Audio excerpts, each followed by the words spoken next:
Buenos días.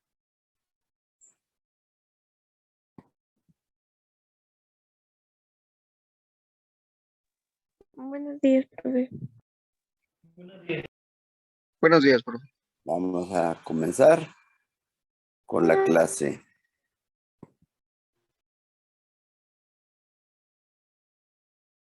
Bueno, entonces hemos quedado de acuerdo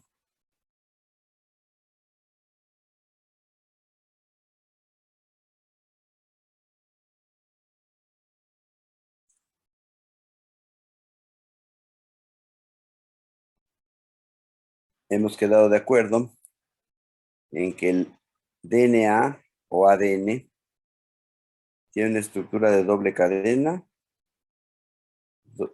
Es un polímero, primero que nada, de mononucleótidos que están unidos entre sí por enlaces fosfodiéster formados entre el hidroxilo 3' de un nucleótido y el 5' del adyacente, que a una cadena de este polidesoxirribonucleótido se va a unir por complementariedad de bases otra cadena más, donde los pares que se formen van a ser entre adenina y timina y guanina y citosina.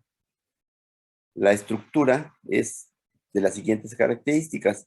La parte externa, la periferia de este cilindro, que va a constituir una especie de cilindro de un diámetro constante, porque los pares de bases tienen aproximadamente el mismo tamaño.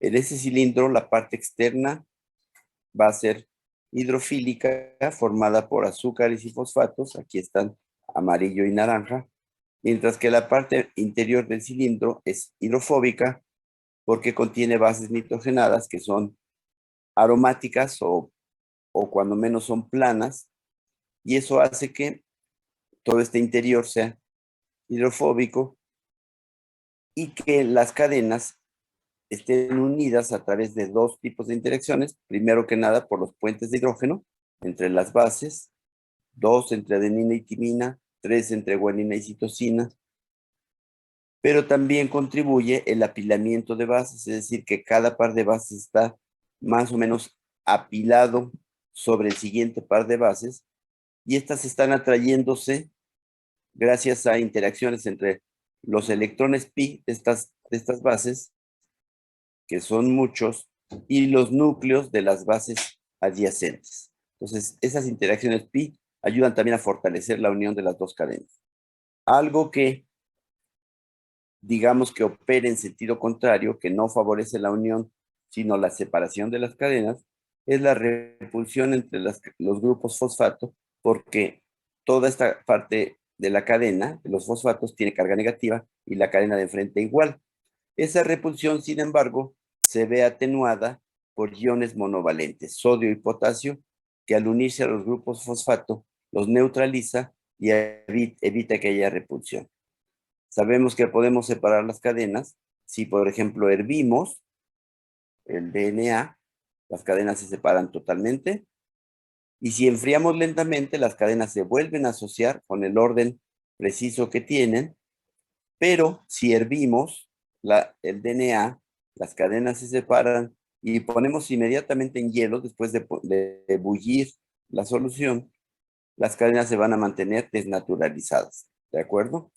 Para separar las cadenas también podemos auxiliarnos, además de la temperatura, de agentes desnaturalizantes como la urea, que sería el más común que se use, la urea y otros compuestos que forman muchos puentes de hidrógeno, como el formaldehído, o bien también para favorecer un poco la separación de cadenas, podemos quitar los iones sodio y potasio, podemos dializar exhaustivamente al DNA contra agua.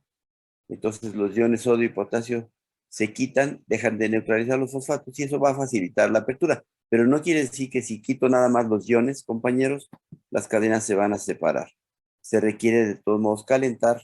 O también otra forma de separar las cadenas, muy efectiva, es poner el DNA en medio alcalino. Un pH de 11 o más arriba hace que las cadenas se separen totalmente. ¿Y qué podemos hacer para que después se junten? Pues tendríamos que neutralizar la solución, porque en medio alcalino la sosa va a quitar protones de las bases y va a evitar que se puenteen como lo hacen normalmente. Entonces podemos desnaturalizar o separar las cadenas por ebullición o poniendo al DNA en una solución de más de un pH arriba de 11, muy alcalino, ¿correcto? Bueno, ya estamos terminando prácticamente con la estructura de los ácidos nucleicos. Para salirnos de lo convencional, sabemos que hay tres tipos de estructura. La A, que ocurre cuando el DNA está seco, por ejemplo en las esporas, o cualquier DNA que ustedes saquen de su ambiente natural, purifiquen y dejen secar. Y la B, que es la común, la que se adopta normalmente en prácticamente cualquier DNA. Esta es la importante, la que hay que recordar más, que se dan cuenta que está constituida por un surco mayor y un surco menor, mayor, menor, mayor, menor. Y el DNA Z, que es una estructura más bien local, que ocurre en pequeños trechos del DNA, no es una estructura que ocurra de manera extensiva en toda la molécula, sino solo en las regiones que lo permiten. Y dijimos que las regiones que permiten el DNA Z son aquellas zonas del DNA que tienen en la misma cadena, por supuesto, una sucesión de bases guanina, citosina, guanina, citosina, guanina, citosina, guanina, citosina. Eso tiende a formar estructura Z. Dijimos que la estructura Z es muy inestable y que normalmente para formarse tiene que, digamos que ser estabilizada por proteínas que la reconozcan. Y dijimos que el DNA se comunica con las proteínas, o sea, es leído. El objetivo de un DNA es ser descifrado su código. Y para descifrar el código está en la secuencia. La sucesión de bases precisa que hay en una zona del DNA es justamente lo que las proteínas van a reconocer y a leer, digamos, a contactar y a leer. Y vimos que el DNA es contactado por proteínas, distintas proteínas, a veces proteínas que se le van a pegar y van a quedar ahí como una piedra, como represores, para evitar que el DNA se lea. A veces proteínas que van a abrir el DNA para que empiece a replicarse, o que lo van a abrir para que empiece a copiarse a RNA. Las interacciones entre proteínas y DNA ocurren pues, naturalmente entre aminoácidos de las proteínas y secuencias muy específicas del DNA. Entonces, una proteína va a reconocer una secuencia de DNA justamente por la sucesión precisa de que las bases tienen. Una secuencia distinta no va a ser reconocida por esa proteína. Habrá quizá otra proteína que reconozca, por ejemplo, la secuencia de acá arriba. ¿De acuerdo? ¿Cómo contactan las proteínas al DNA? Pues por interacciones entre aminoácidos, fosfatos, bases nitrogenadas y azúcares. Por todos. Aquí, por ejemplo, se ve la interacción de una proteína que se llama pi con el DNA.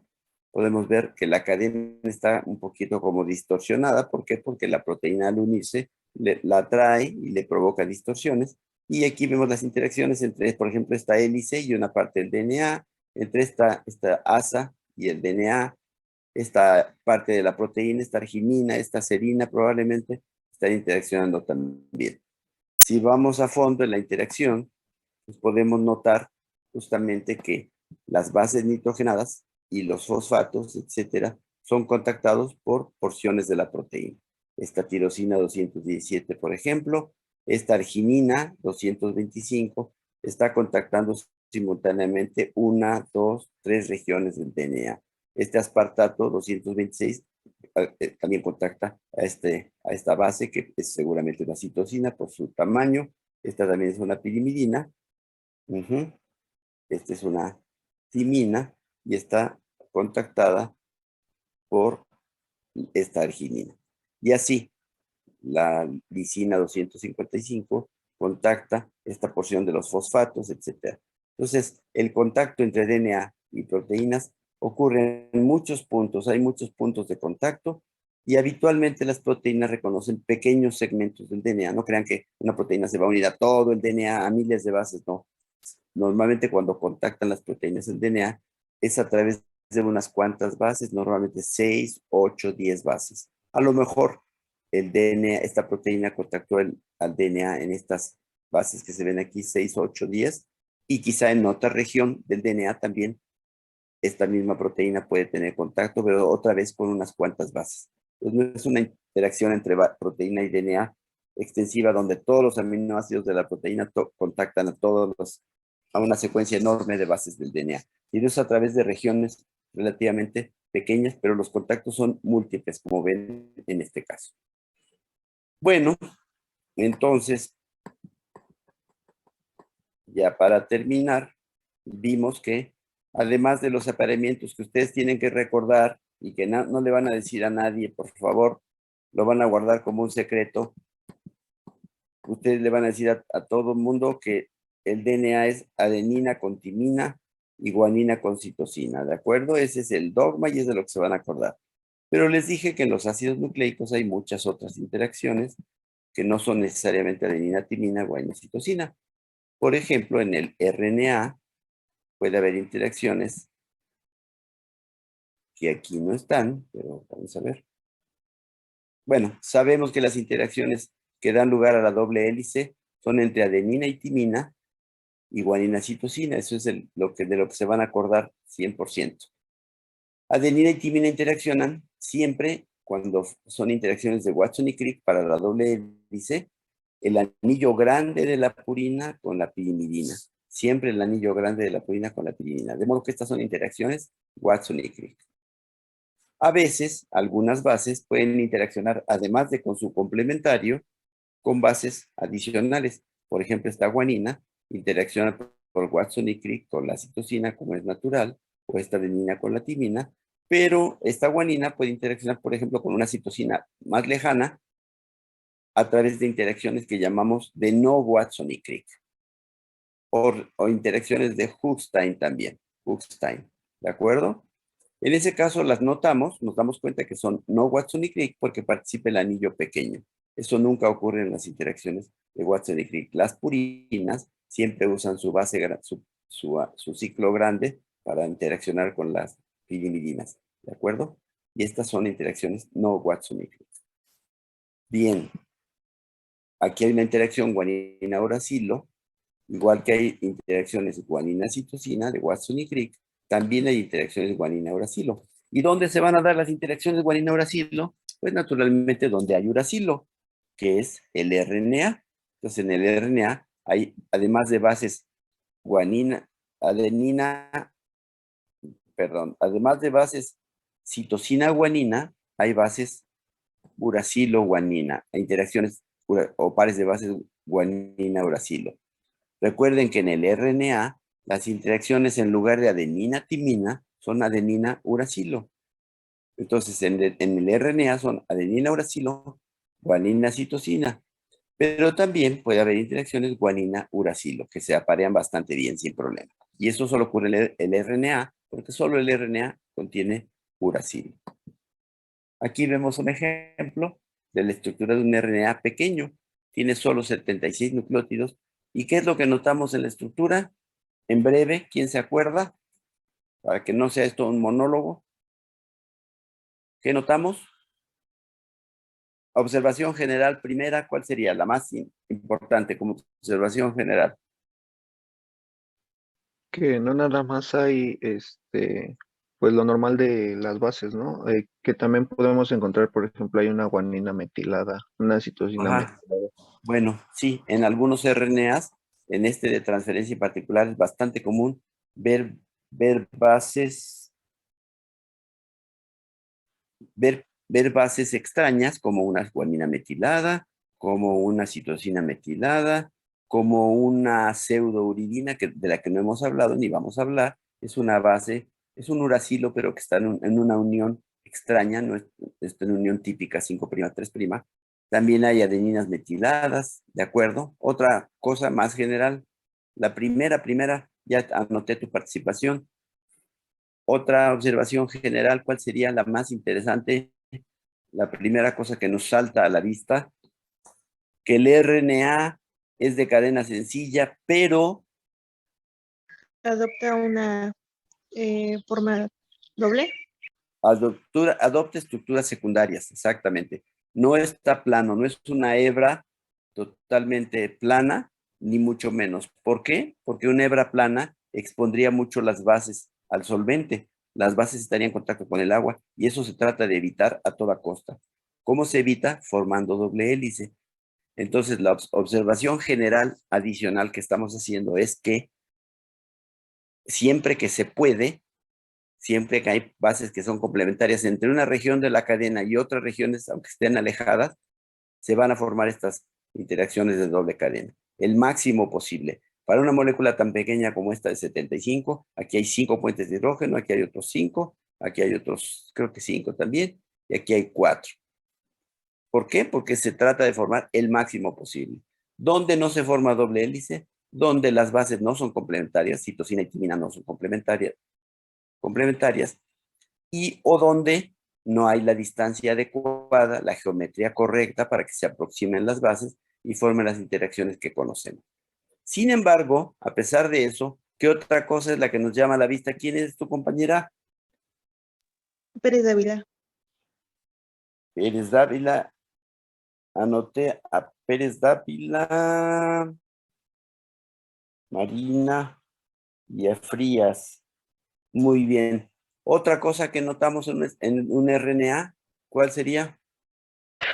Que aún las bases, aunque están apareadas, no son simétricas, que hay como un cachito de bases hasta arriba que no está Bueno, apareado con nada. muy buen intento. No te entendí absolutamente nada. No sé si te puedes acercar más al módem o hablar un poco más fuerte, porque soy yo todo con puras vibraciones. No es coherente lo que oí.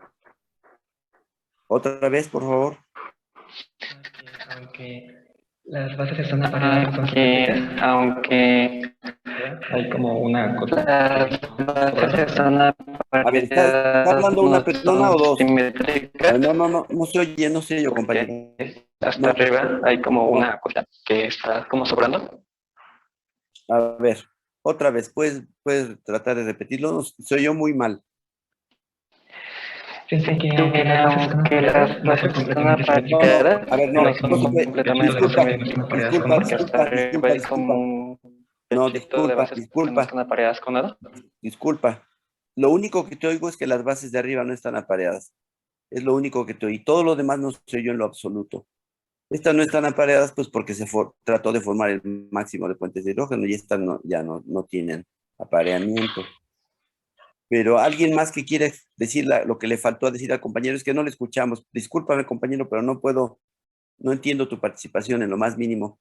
No sé si tienes prendidos más de un aparato o apaga tu cámara, no la tienes prendida, nadie tiene la cámara prendida. Tú eres, no sé quién eres porque no te entendí. Entonces, alguien más haga el intento porque ya fueron dos y nada más no se pudo. ¿Qué otra cosa notamos en un RNA como este, por ejemplo? Este es un RNA de transferencia, pero esto es cierto para todos los RNAs. ¿Qué cosa adicional? ¿Nadie más? Solamente el compañero al que no se le puede entender. Yo no sé si quiere hacer el compañero un tercer intento, si apagó su cámara o si cambió de dispositivo, no lo sé, pero no se le entendió más que estas bases no están apagadas, bueno, pues porque como la molécula trató de formar el máximo de puentes de hidrógeno, siempre que una cadena polipeptídica está en contacto con otra, por interacciones de Watson y Crick, que se forma doble hélice, siempre que ocurre eso, la molécula se estabiliza. Entonces, la tendencia natural de un ácido nucleico de una cadena es a doblarse para hacer el máximo de puentes de hidrógeno de Watson y Crick y formar pues entonces tallos de estructura secundaria. Evidentemente en el DNA, donde tenemos dos cadenas que son totalmente complementarias, pues la forma más estable de un DNA es justamente que una cadena esté frente de su complementario formando el 100%, 100.0% de puentes de hidrógeno, ¿de acuerdo? Pero una cadena como el RNA, pues se tiene que doblar para lograr estabilizarse, formando pequeñas zonas de doble hélice en la medida de lo posible en las regiones que sean complementarias. ¿Alguien que diga lo que faltó? Nada más tenemos 17 participantes. Ya estoy acostumbrándome a que nada más la mitad del grupo asista a la clase. Yo no sé si no les interesa, si ya se aburrieron o qué pase. Pero bueno, de todas maneras, los poquitos que estamos, que son 17 alumnos, alguien más que quiera decir lo que nos faltó para describir cómo se comporta una cadena de ácido nucleico lineal, como es el RNA. Que, bueno, en esa estructura de trébol que nos mencionaba, todavía se puede como que compactar más y entonces son las interacciones que vemos en rojo, que son las no Watson y Crick, me parece, ¿no? Ajá, se compacta más, interaccionando regiones que ya no son necesariamente cercanas, pueden estar lejanas. Bueno, y no por interacciones convencionales de Watson y Crick, tres pares de bases, tres puentes de hidrógeno entre guanina y citosina, dos entre adenina y timina, sino que contactan bases de una burbuja, por ejemplo, que están en hebra sencilla con otras más. ¿Y para qué hacen esto? ¿Por qué se unen estas bases con las de acá y las de aquí con las de acá? ¿Por qué? Pues era por estabilidad. Por estabilidad, 100% por estabilidad, ¿sí? No es porque sepan que tienen que doblarse así, porque el RNA de transferencia tiene que tener forma de L y no de trébol como está aquí. Tiene que tener forma de L como está aquí, más o menos. ¿Tú eres Torres? Morales. Morales, bueno. Como participan menos caballeros, me es más fácil reconocerlos. Morales, Cervantes. Correcto, ya anoté tu participación también. Y entonces, para que la molécula se estabilice termodinámicamente lo más posible, forma puentes de hidrógeno tipo Watson y Crick, tallos, los más que puede, y después las bases que quedan en hebra sencilla también tratan de juntarse para esconderse y dar una estructura termodinámicamente lo más estable posible. Y eso da la forma final de un ácido ribonucleico. Les pregunto una cosa que no les pregunté la vez pasada. Cuando tenemos DNA de una cadena, esto es RNA, y todos los RNAs, la mayoría, más bien dicho, son de una cadena. Ya les dije que de vez en cuando hay RNAs de doble cadena, por ejemplo, en virus, pero cuando tenemos DNA de una cadena, como por ejemplo en el bacteriófago FIX174 que vimos la clase pasada, cuando hay DNA de una cadena, ¿ustedes qué creen que haga? ¿Que también se doble?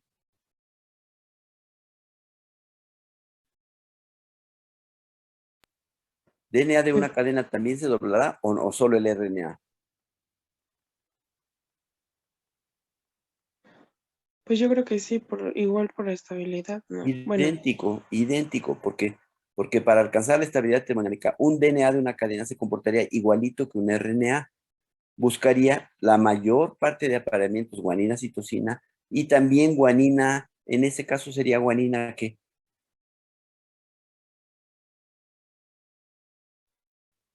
guanina timina. Ahí uracil. aparecerían ahí enlaces raros, guanina timina, como aquí parecen los guanina uracilo, que no los conocíamos, ¿de acuerdo? Entonces, un DNA de una cadena va a comportarse igual y va a tener interacciones terciarias. Esta es estructura secundaria, Watson y Crick, todo esto. Y terciarias para doblarse en una forma final particular. Eso pasaría con los DNAs de los virus que tienen una sola cadena. Entonces, no se vayan a quedar con la idea que el DNA de los virus de una cadena también está planchado. Ninguna cadena de ácido nucleico está jamás planchada. A menos que ustedes, ¿cómo planchamos una cadena de ácido nucleico? ¿Cómo creen que la extendemos?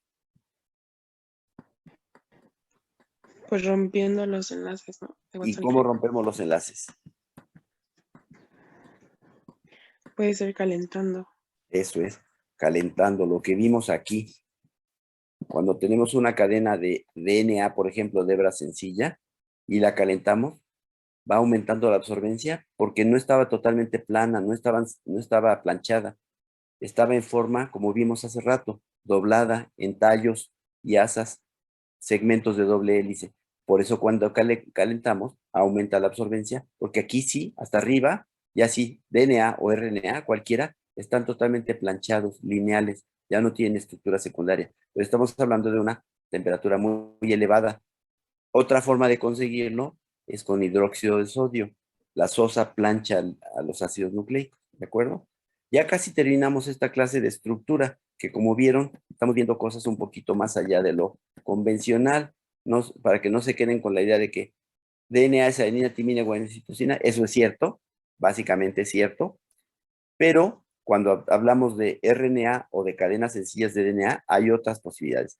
El DNA incluso, el DNA es más estable cuando tiene 100.0% de uniones adenina, timina, guanina, citosina. Eso es lo más estable que un DNA puede tener. Pero no quiere decir que el DNA siempre va a estar apareadito, porque si siempre estuviera apareadito, pues no haría muchas cosas que sabe hacer. Por ejemplo, para replicarse, las cadenas se tienen que separar y las cadenas separadas pues pueden formar interacciones de otro tipo. Vamos a ver enseguida que el DNA de vez en cuando se sale de su orden, de estar formadito, y no dice exactamente rompan filas y se separan las dos cadenas, no, pero hay zonas del DNA que se pueden separar. Les voy a mostrar un ejemplo.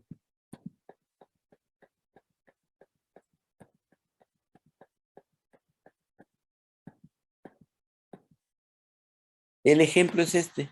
Fíjense bien. Vean abajo ahora. Yo debí de haber cambiado el orden de esta diapositiva.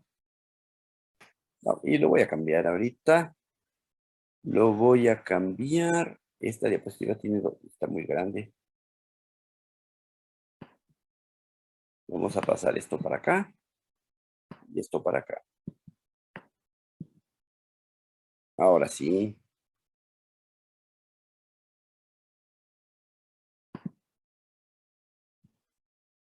Vamos a revisar esto. Fíjense bien. Esto es DNA. Quiere decir que adeninas están con timinas, guaninas con citosinas. Ya sabemos cuántos enlaces de hidrógeno. Aquí nada más está marcado como una rayita, pero sabemos que son 3 entre guanina y citosina, 2 entre adenina y timina. Y esta es la forma más estable posible para un DNA. 100% de puentes de hidrógeno. Doble cadena, perfectamente alineadas las bases con su complementario. Pero a veces un DNA como que se aloca y puede hacer una cosa como esta. ¿Qué sucedió aquí?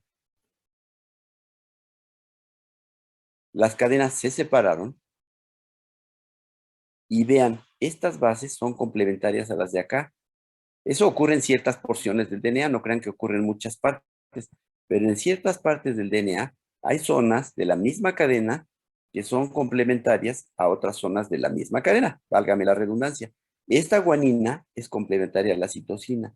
Estas dos adeninas son complementarias a estas dos timinas.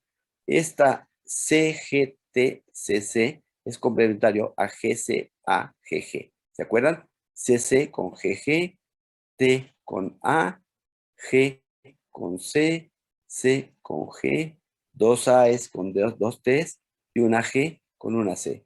¿Se dan cuenta? Entonces, cuando de casualidad, y ahorita les voy a decir que no hay casualidades en biología, no son casualidades. Cuando de casualidad se abre esta cadena, forma esto, que se llama una estructura cruciforme.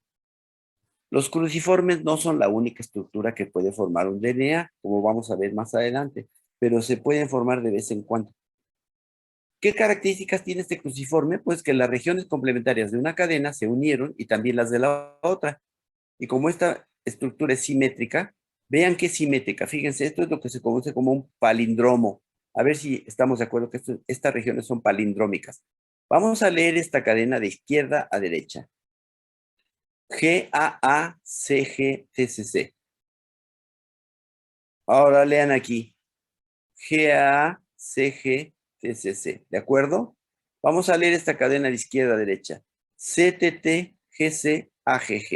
Ahora esta. CTTGCAGG. Cuando estas secuencias son palindrómicas, esto es un palindromo. ¿Sí conocen los palindromos en el idioma español, por ejemplo? ¿Sí han oído hablar de los palindromos? Sí. Son frases que se hacen leyendo en un sentido que son igualitas que en el sentido contrario. Un ejemplo clásico es Anita lava latina. Si ustedes escriben Anita lava latina y lo leen al revés, de derecha a izquierda, también leen Anita lava latina. ¿De acuerdo? Bueno, pues eso pasa en algunas zonas del DNA que son palindrómicas. Y cuando eso ocurre, es posible que las cadenas se separen, pero no crean que es posible que se separen nada más porque son palindrómicas. El DNA diga, ah, caray, tengo secuencias palindrómicas, voy a separarme. No, no es así. Pero cuando de casualidad se separan, pueden estabilizarse así. Vean que aquí hay un montón de bases apareadas y también aquí. Ahora les pregunto, ¿qué es más estable? Esta cruciforme, esta estructura de cruz o el DNA aquí. ¿Cuál de los dos es más estable? ¿El de la cruz? ¿Cuál? ¿La forma cruciforme? No, gran error. ¿Por qué no? Porque Porque ya, desestabilizaría la doble hélice, ¿verdad? porque ya dijimos que dos cadenas de DNA, cuanto más puentes de hidrógeno, cuanto más estructura de doble hélice formen, son más estables. Si un DNA tiene dos cadenas, o mejor dicho, un DNA está hecho de dos cadenas y las cadenas son perfectamente complementarias. Entonces, siempre van a estar más a gusto termodinámicamente, totalmente apareadas. Esto no es tan estable, ¿por qué? Pues es que ya desestabilizaría la doble hélice del ADN, ¿Por qué? porque se están formando esas, ¿cómo decirlo? Esas extremidades, por así decirlo. ¿Y por qué son más inestables estas que esto? Porque se están exponiendo más las bases. Cuando se forma la doble hélice, se esconden muy bien las bases en el interior. Aquí hay unas que están, como no están apareadas, estas burbujas, esto es un tallo de una burbuja, esto se llama estructura de pasador o de tallo burbuja. Estas bases van a estar más expuestas. Eso ya lo habíamos visto con el RNA, porque al estar más expuestas, estas bases tendían a tratar de estabilizarse con otras interacciones. Bueno, pues en el DNA, siempre en el DNA va a ser mucho más estable el 100% de doble hélice que algo distinto, que como esta estructura, y como esta hay otras estructuras, no crean que es la única. Pero bueno, esto no es muy estable, y entonces, ¿por qué se forma? Les voy a decir por qué puede ocurrir. Puede ocurrir porque todos los ácidos nucleicos, y esto si quieren, apréndanselo como dogma, como les guste, y díganle a todo el mundo que yo les digo dogmas, que a pesar de que soy agnóstico o ateo, como sea, les digo dogmas. El dogma es que los ácidos nucleicos, en su estado natural, los DNAs, siempre están ligeramente súper enrollados. No están totalmente la doble hélice que conocemos, sino que hay enzimas que se dedican a tomar como si fuera un lazo, hagan de cuenta dos hebras de un lazo, empiezan a torcerlas, las tuercen, rompen enlaces covalentes y los vuelven a ligar. Y entonces todo DNA en su estado natural está ligeramente enrollado. El DNA de los eucariontes está enrollado en histonas, está formando espirales alrededor de las histonas. Entonces está medio enrollado. Pero el DNA de las bacterias también.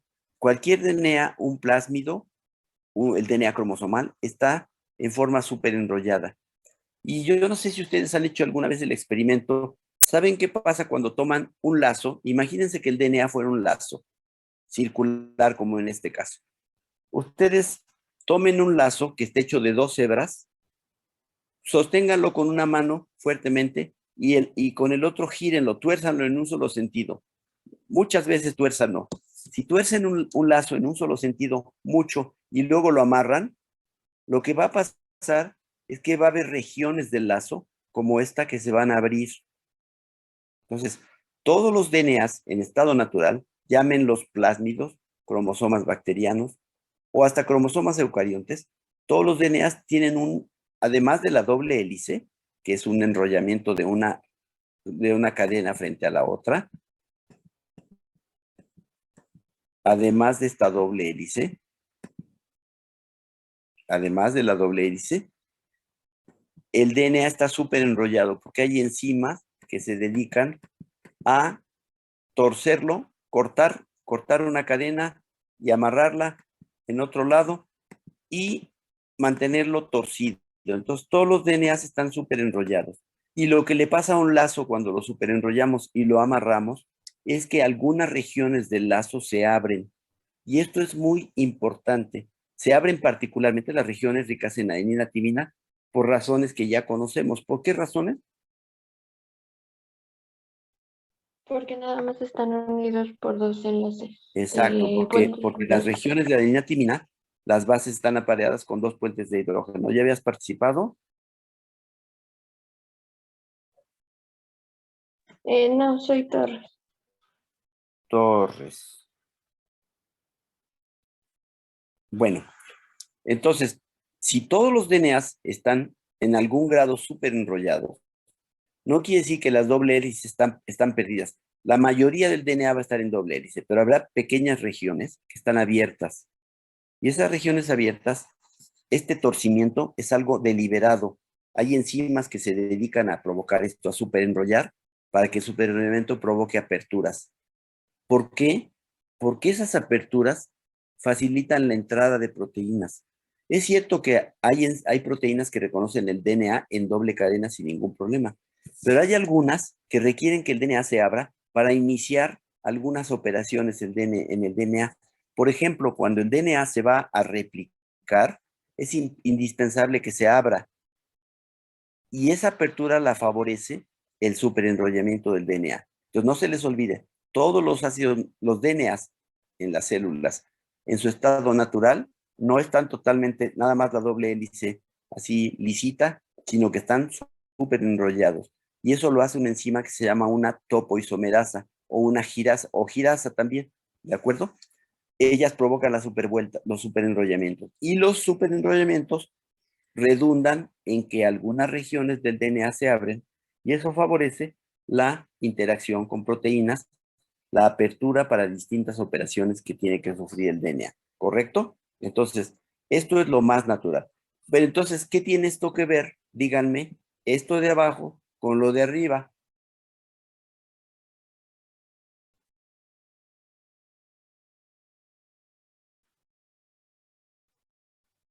¿Por qué creen que se forme un cruciforme? Si dijimos que este cruciforme es mucho más inestable que el DNA totalmente apareado. ¿Cuándo se forma un cruciforme? ¿Qué favorece que se forme un cruciforme? ¿Puede ser el cambio de temperatura que No, haga que se no, rompa? no, no, no. En la célula no hay cambio de temperatura, es constante. En una célula esto puede pasar. ¿Por qué pasa esto? ¿Por qué se forma el cruciforme? No por la temperatura, que es constante. Estoy hablando desde algo fisiológico, no algo que provoquemos calentón, sacando un DNA de su medio, no. Esto pasa en condiciones fisiológicas dentro de una célula. ¿Por qué? ¿Qué liga tiene lo de abajo con lo de arriba?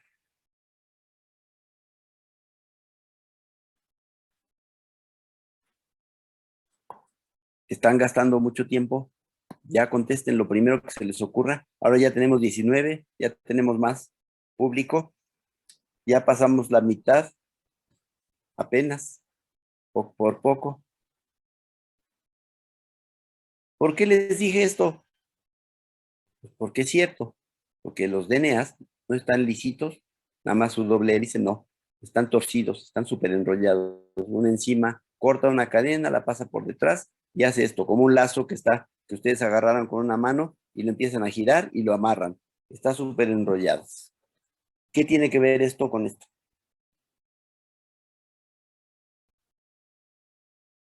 Digamos de otra forma, preguntemos de otra forma.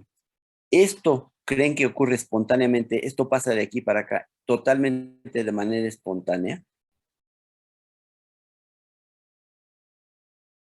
¿Sí o no? No, porque es menos es más Claro. Si esto es inestable. termodinámicamente más inestable, esto no es espontáneo. Que esto pase de pronto a formar cruciforme no es espontáneo. Entonces, si no es espontáneo, ¿por qué ocurre? Porque alguien suministró energía. ¿Cuál energía? Un DNA torcido, súper enrollado, es una situación inestable. La enzima que lo tuerce, ¿qué creen que gasta para torcerlo? ¿Qué molécula? Muy importante de la célula, energéticamente hablando. ATP. ATP. La enzima que tuerce esto requiere gasto de ATP para torcerlo. Entonces, profe, puede ser que cuando la enzima enrolle el DNA pase lo que nos había dicho aquí abajito, que se desenrolla y cuando se desenrolla puede que se unan de esta manera, inestable. claro, si el DNA dijimos que siempre está súper enrollado, todos los DNAs, de distinta manera, el bacteriano así como superhélices aquí, el de los eucariontes está enrollado en las histonas, también se puede abrir, aunque ahí el asunto es un poco más complejo porque está pegado permanentemente a las proteínas, pero por ejemplo plásmidos o DNA bacteriano está siempre súper enrollado. Y el superenrollamiento es una situación energéticamente inestable. Eso provoca apertura en regiones. Y cuando hay apertura, una cadena de DNA prefiere, en lugar de estar abierta como se ve aquí, así de rompan filas, si puede, pues forma estas estructuras. Esto es más estable que dos hebras totalmente sueltas. O sea, lo más estable es DNA dúplex. Pero cuando se abre, si puede formar estos cruciformes, los forma.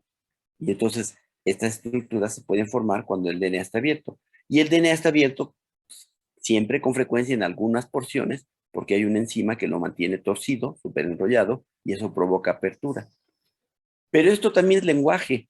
Cuando el DNA se abre, porque está súper enrollado, y se forma un cruciforme, hay proteínas que ahora van a reconocer esta estructura, que cuando estaba el DNA así tal cual no se podían unir, pero que ahora hay proteínas que reconocen el cruciforme. Y aunque esto es más inestable que esto, pues podemos imaginar regiones del DNA cruciformes que estén perfectamente estabilizadas, no porque sean más estables que el DNA dúplex normal, sino porque tienen pegadas proteínas y la unión con proteínas, pues esa unión se da porque es una unión termodinámicamente favorable. Recuerden que en la célula todo ocurre dependiendo de yendo hacia al mayor grado de estabilidad termodinámica.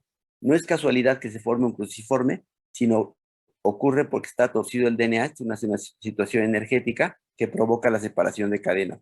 Y cuando la separación de cadenas ocurre, pueden formarse estas estructuras que son más estables estas que las hebras sueltas, aunque menos estables que esto. Entonces, esta estructura, si se une con una proteína, es porque termodinámicamente le conviene a la proteína unirse a esto y a esto unirse a la proteína. Probablemente la proteína esconda mejor estas bases y demás. Entonces, estas también son señales. Que se formen estructuras de este estilo son señales en el DNA. Ajá. Y bueno, dentro de estas cosas extrañas que les he platicado, les voy a contar una más extraña, pero más complicada que todo lo anterior. A veces en el DNA, no a veces, sino en todos nuestros DNAs, estoy hablando de los eucariontes, pero también es cierto en las bacterias en algún grado, los DNAs tienen secuencias a veces que llamamos repetitivas. ¿Qué es una secuencia repetitiva? Pues es muy fácil, es una secuencia que se repite, ¿de acuerdo? Una secuencia repetitiva podría ser, por ejemplo, imagínense que estamos leyendo una cadena de DNA. Siempre que hablo de secuencia, pienso en una sola cadena, ¿verdad? Estoy diciendo la secuencia de esta cadena. Evidentemente, como tiene una cadena enfrente, pues hay una secuencia complementaria. Pero siempre que hablo de secuencia, estoy hablando no de un apareamiento, estoy hablando de una sola cadena. Esta es la secuencia, o esta de abajo, la que quieran. Esto va de 5' a 3' y esto va como de aquí para acá. Esto es 5', 3'. ¿Esto cómo va de aquí para acá? Al revés, igual 5', 3'. Igual. Pero ahora Y de derecha a esto es, izquierda. sí, esto va 5', 3' aquí y esto va 5', 3' acá. De modo que el 5' de aquí está con un 3' de acá y el 3' de aquí con un 5' de acá. No se les olvide. De hecho, casi siempre hay una especie de convenio.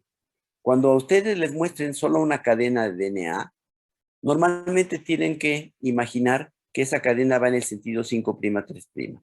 O sea, la secuencia de este DNA es CA, T, GG, etcétera, 5', 3'.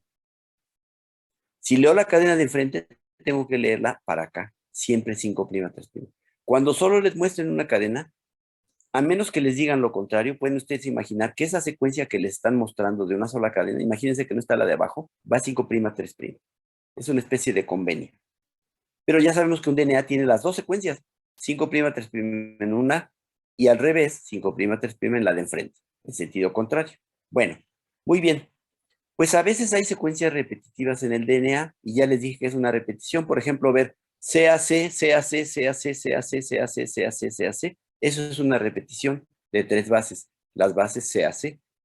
Hay otros tipos de repeticiones, vamos a verlas aquí, para que ustedes se vuelvan locos y para que, a ver, hay algo en el chat que no he leído, disculpen. Lucas Reveles no entiende por qué no logra que lo escuche bien. Pues disculpa, Lucas, pero no pudimos oírte. Yo no sé si sea tu... A veces cuando se cambian de computadora, esto mejora.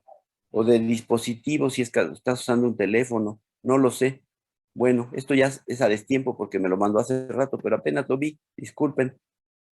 Bueno, Martín Hernández trata de entrar. Espero que porque lo sacó la internet y no porque esté llegando a esta hora. Muy bien.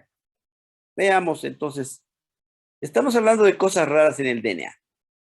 Pero esto no es tan raro. El superenrollamiento ocurre siempre. Y entonces se abren regiones del DNA también todo el tiempo. Eso ayuda a que el DNA sea leído y todo esto. Y haya cosas que ocurran en estos lugares. Bueno. Pero sí no es lo más común que un DNA de doble cadena forme estructuras como esta. Pero las forma preferentemente cuando hay zonas que se desnaturalizan. Bien. Pues aquí está el ejemplo. Un ejemplo de lo que les decía. Hay regiones del DNA, nada más para que sepan que hay cosas raras en las secuencias de DNA que no son todo lo que hemos visto. Adenina, timina, guanina, citosina, Watson y Crick, doble cadena. Sí, eso es lo común, lo normal, lo más frecuente, lo universal, digamos. Pero cosas raras como estas cruciformes que acabamos de ver también ocurren. Y cosas raras como esto también ocurren con mucha frecuencia. Hay regiones en el DNA, y en el DNA cuando hablo de organismos superiores como nosotros, eucariontes, hay secuencias repetitivas. También en las bacterias hay secuencias repetitivas.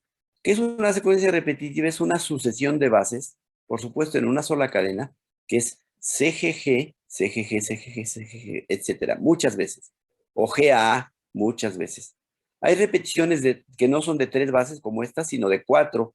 Por ejemplo, CCGC sería una repetición de 4. Si vemos en una cadena de DNA CCGC, CCGC, CCGC, muchas veces, eso es una repetición.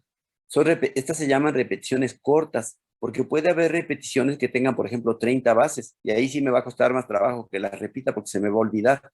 Pero imagínense una secuencia de bases de 30 que está en un lugar del DNA y luego pegadito otras, las mismas 30, luego las mismas 30, las mismas 30. A veces están esas 30, luego hay unas bases distintas, luego vienen las mismas 30 de hace rato, otras bases distintas, y luego las mismas 30. Esas son repeticiones más largas. Pero estas repeticiones cortas de DNA, como las que vemos aquí, vamos a revisarlas más adelante, pero vean que estas secuencias repetitivas, que conste que aquí pongo CGG, pero lo que quiero decir es CGG, CGG, CGG, muchas veces. Y aquí queremos decir GAA muchas veces. Y aquí GCG muchas veces. Estas repeticiones ocurren en los cromosomas. Todos tenemos secuencias repetitivas del tipo CGG, GAA, etc. Eso es totalmente normal. ¿Cómo se forman las secuencias repetitivas? A lo mejor algún día en su vida lo van a aprender. Pero aquí no lo vamos a ver. Vamos a aceptar que eso es cierto. Ocurren secuencias repetitivas en el DNA en distintos cromosomas de manera natural. Todos tenemos repeticiones del DNA de manera natural. De hecho, estas repeticiones son la base para que haya técnicas genéticas que permitan distinguir individuos, por ejemplo, para la criminalística. Cuando se quiere determinar la identidad de una sangre, por ejemplo, que tiene células completas y tiene DNA, por supuesto, las pruebas famosas de ADN se basan algunas de ellas en estas repeticiones, en estas secuencias muy repetidas. ¿Cómo hacen esto? Eso, si quieren, lo podemos platicar en lo individual, pero no lo vamos a ver aquí ahorita. Pero lo que quiero que les quede claro es que en distintos cromosomas hay a veces secuencias repetitivas que se pueden ser como esta, o GAA, o CAG, o GCG, o CTG, etc. Y esas repeticiones son normales, insisto, siempre hay repeticiones, tenemos todas repeticiones. Gracias a esas nos pueden caracterizar y nos pueden decir si nuestro papá es nuestro papá o si nuestra mamá es nuestra mamá. Porque también puede ser que nuestra mamá no sea nuestra mamá, sino que somos hijos de una persona que desconocemos a lo mejor. Bueno, para establecer la identidad de individuos se usan estas secuencias repetidas porque son normales. Lo que no es normal es que estas secuencias estén repetidas demasiadas veces. Voy a poner un ejemplo. Lo voy a inventar. Supongamos que en un cromosoma ya esté esta repetición CGG, CGG, CGG, CGG. ¿Qué les gusta? 20 veces. O sea, CGG, CGG, CGG, 20 veces. Total, 60 bases consecutivas, pero son CGG, CGG, CGG. Eso puede ser normal en el cromosoma, vamos a inventar, en el cromosoma 11. Es normal que en una región del cromosoma 11 haya 20 veces repetido CGG. ¿De acuerdo? Es normal y además ni siquiera es algo que sea absolutamente constante. A lo mejor en ese cromosoma 11, en esa región, tenemos 20 repeticiones en el cromosoma que heredamos de mamá, pero a lo mejor el cromosoma que heredamos de papá, ese cromosoma 11, en esa misma región, no hay 20 repeticiones, sino 16. Eso también es normal. Por eso cuando nacemos, heredamos un cromosoma de mamá, el 11 de mamá, el 11 de papá. El 11 de mamá tiene 20 repeticiones, el 11 de papá tiene 16, eso es normal. Lo que no sería normal es que de pronto en nuestro cromosoma 11 tengamos 27 repeticiones, porque ahí sí habría una cosa rara que pasó, que ese cromosoma 11 lo recibimos de otra persona y ahí no somos hijos de ese papá que pensábamos, porque no tenemos 16 repeticiones, tenemos 25. Y como mamá tiene 20, pues tampoco es el cromosoma que heredamos de mamá, sino que ese cromosoma vino de un señor repartidor de un líquido blanco.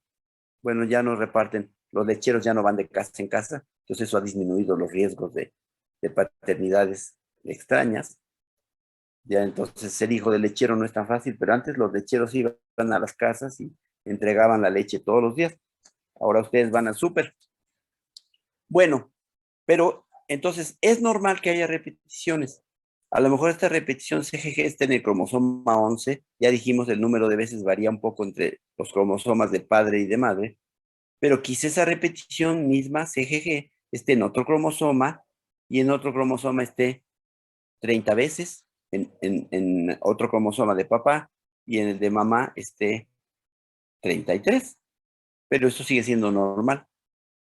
Lo que no es normal es que de pronto, donde teníamos que tener 30 o 33 repeticiones según si el DNA viene del cromosoma, viene de mamá o de papá, tengamos 70 repeticiones. Eso es una cosa exagerada. Allí hubo un problema. Estas repeticiones a veces tienden a amplificarse, a ser más grandes. Cuando son demasiado grandes, cuando crecen un poquito, a lo mejor ni se nota. Si eran 33 y ahora son 36, quizá no se note. Pero si eran 33 y de pronto se vuelven 60 u 80 o 50 a lo mejor, eso puede ser patológico, puede representar un problema. Demasiadas repeticiones provocan problemas y eso surgen por mutación. Y entonces eso casi siempre deriva en enfermedades genéticas. Hay enfermedades genéticas, aquí en este ejemplo, es una síntesis de distintas enfermedades genéticas que ocurren cuando las repeticiones, que son normales, de pronto se expanden y aumentan en tamaño. Tenemos demasiadas repeticiones de algún tipo. Por ejemplo, esta enfermedad que se llama el síndrome de X frágil, ocurre cuando esta secuencia CGG está exageradamente repetida en cierto cromosoma, en el cromosoma X, evidentemente. Se llama síndrome de X frágil. Esas repeticiones tienden a provocar ruptura de los cromosomas, por eso se llama X frágil. Entonces es una enfermedad genética.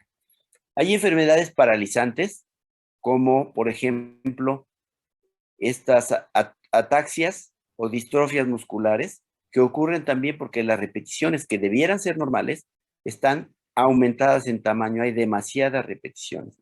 La enfermedad de Huntington, de Joseph Machado, la ataxia espinocerebellar, todas estas enfermedades ocurren por exceso de repeticiones de la secuencia CAG.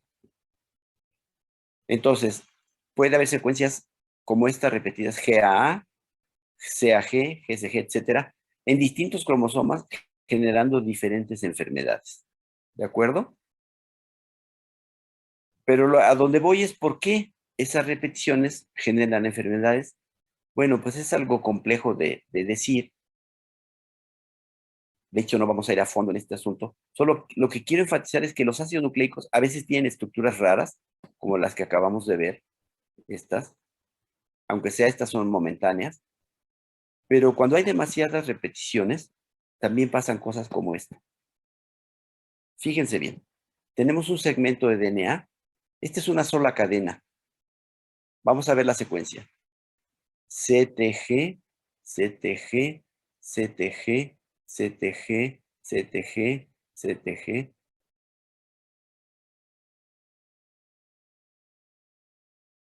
Cuando hay esas secuencias repetitivas, puede pasar esto. Vean lo que sucedió con esta cadena.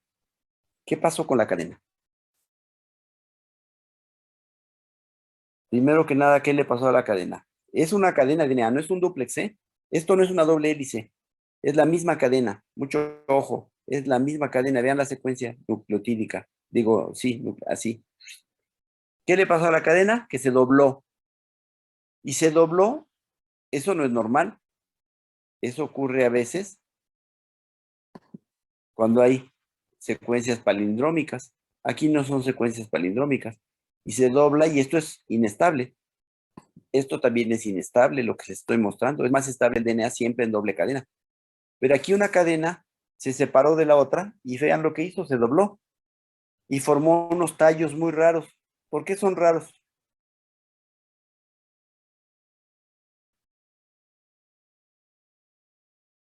¿Cómo están estabilizados estos tallos? Por interacciones de Watson y Crick, citosina, guanina, guanina, citosina, citosina, guanina, guanina, citosina. ¿Se fijan? Estas uniones son fuertes. Entonces estos tallos, aunque no son lo más normal, cuando se forman, pues se estabilizan por puentes de hidrógeno. Y vean que aquí se forman hasta puentes de hidrógeno raros. ¿Habían oído de hablar de timina? Pues es la primera vez que lo van a escuchar. Si se dedican a estudiar esto en el futuro, pues lo van a escuchar un montón de veces. Si no, nunca más lo van a volver a oír. Pero en estructuras repetitivas, no es nada raro que se doble una cadena, que se estabilice por puentes de hidrógeno y que se formen puentes raros. Timina. Esto no está, es una cosa del otro mundo. Aquí está. Solo que en el DNA, pues no se forma fácil. Es mucho más estable un par timina-adenina que uno timina. Pueden unirse de esta manera, ¿se fijan? O de esta otra. ¿Se dan cuenta? Son diferentes. ¿Sí se fijan? Pero esto fue muy raro y ocurrió porque hay muchas repeticiones. Pero ocurre mucho más, como comprenderán, estos tallos tienen cierta estabilidad, no son demasiado estables, es mucho más estable el DNA dúplex. Pero si este tallo es mucho más grande porque las repeticiones, ¿cuántas son aquí? 1, 2, 3, 4, 5, 6, 7, como 10. Si en lugar de 10, imagínense que hubiera 40 repeticiones, este tallo sería enorme y esto sería mucho más estable. Y esto provoca enfermedades. Vean otra secuencia posible. Aquí está la otra secuencia. Bueno, aquí mismo está. A ver, esta es CTG, ¿verdad? Esta es GTC. GTC, etcétera. En un caso hay un tipo de apareamiento y en el otro. Eso es lo que está mostrando aquí. Aquí sería seguramente este apareamiento en el de acá, las timinas, y este otro en la de acá, porque es una geometría distinta, porque la secuencia es distinta. Pero, por ejemplo, ¿qué pasa si es CGG, etcétera? Que hay uniones raras, guanina, así como había aquí timina, guanina, y aquí están. son por supuesto interacciones no Watson ni Crick, ¿verdad? Guanina, guanina.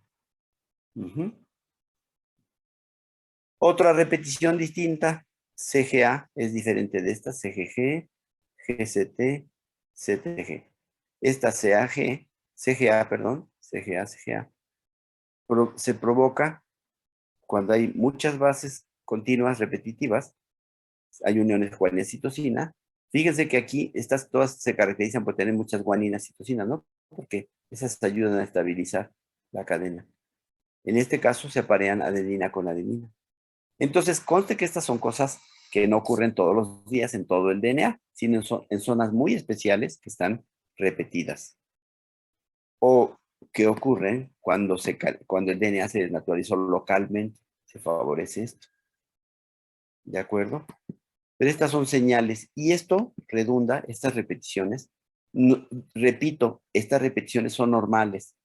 Pero cuando son demasiadas, cuando el tallo es enorme, eso genera todas esas enfermedades que vimos acá. Pues nomás para que vean que no todo en la vida es adenina con timina, guanina con citosina. Pero sí, quédense con esa idea de que en el DNA dúplex convencional, lo más estable y lo más común, lo universal y lo que siempre van a escuchar es adenina con timina, 2 puentes de hidrógeno, guanina con citosina, 3 puentes de hidrógeno. Y con esto acabamos de ver la estructura del DNA, la estructura normal, y hasta cosas algo raras en el DNA. Hay otro tipo de estructuras, que no les voy a mencionar. Hay otras cosas extrañas que ocurren en el DNA, o sea que no es tan aburrido como les había dicho. Sin embargo, todo el mundo tiene claro que el RNA es mucho más versátil, mucho más divertido y puede adoptar conformaciones mucho más complicadas, mucho más complejas. Por eso el RNA sabe hacer tantas cosas. El DNA nada más sabe ser material genético. El RNA sabe hacer proteínas, transportar aminoácidos, regular la lectura de los genes, un montón de cosas que en este curso ni siquiera vamos a poder ver. ¿De acuerdo? Pero ya lo verán en otros cursos. Muy bien. Pues ya acabamos. Esta era la última diapositiva del tema de estructura de ácidos nucleicos. ¿Alguna pregunta antes de abandonar esto y pasar al siguiente tema? Ya nos queda muy poco tiempo. Creo que tenemos que acabar el 17, ya con todo, con exámenes y todo. 17 o 19 o 20, porque además creo que voy a salir del país por unos 2 o 3 días el día 20. Entonces tenemos que dejar todo finiquitado. Además estamos en calendario, porque según el calendario el día 17 ya tenemos que tener. Vamos a adelantarnos un par de días si acaso. Pero no porque no vamos a dejar de ver material, por eso hemos visto un montón de cosas. Muy bien, cambiamos de tema y vamos a hablar de la replicación del DNA. Vamos a llegar hasta donde se pueda. Normalmente en este curso, depende del número de semanas, pues se termina a veces aquí con estructura de DNA, a veces se ve un poco más, a veces no se alcanza a ver DNA, pero bueno, aquí creo que vamos a poder ver un poquito más. Son cosas que a lo mejor después van a revisar, pero que pues cuando las ve 1 o 2 veces, eso no es malo, sino que al contrario, se graba mejor, se entiende mejor, ¿de acuerdo? Esto que les acabo de decir, todas estas cosas raras, no las van a volver a ver, a menos que entren a un posgrado. Va a ser difícil que las vean. O que lo lean por su cuenta, por supuesto. Por su cuenta, en la red hay miles de cosas que pueden leer, unas todavía más estrafalarias, estrambóticas, extrañas, raras, poco conspicuas y bizarras que las que hemos visto ahorita. Bueno, muy bien, entonces nos salimos de esta presentación si no hay ninguna pregunta y nos vamos a otra presentación que se llama replicación del DNA. ¿De acuerdo? Que creo que tengo por aquí. Esta es. Porque nos queda todavía una buena hora. Una horita. Una oreja. Muy bien. Vamos a hablar de replicación del DNA. ¿Qué es la replicación del DNA? Fíjense, el nombre se llama replicación. Cuando uno habla de una réplica, normalmente habla de una réplica exacta. Una réplica exacta quiere decir que cuando un DNA se va a copiar, se tiene que formar una réplica totalmente idéntica. No puede haber diferencia ni en una base. ¿Por qué? ¿Por qué cuando un DNA se... Primero, perdón, ¿eh? Sí, licenciado, buenos días. Me agarra en clase, pero no, ¿cómo no? Le marco a las 9 que acaba la clase, ¿sí? Gracias, Ana. Bueno, esto es replicación del DNA. ¿Cuándo un DNA tiene que replicarse? ¿O para qué se tiene un DNA que replicar? Es una pregunta tonta, pero no se preocupen. Si alguien participa que no haya participado, lo anoto aquí, porque la respuesta no sería tonta. La que es tonta es la película, la pregunta. Es demasiado evidente. ¿Cuándo un ¿Para DNA? heredarse? ¿Para qué? Claro, Para para heredarse. heredarse.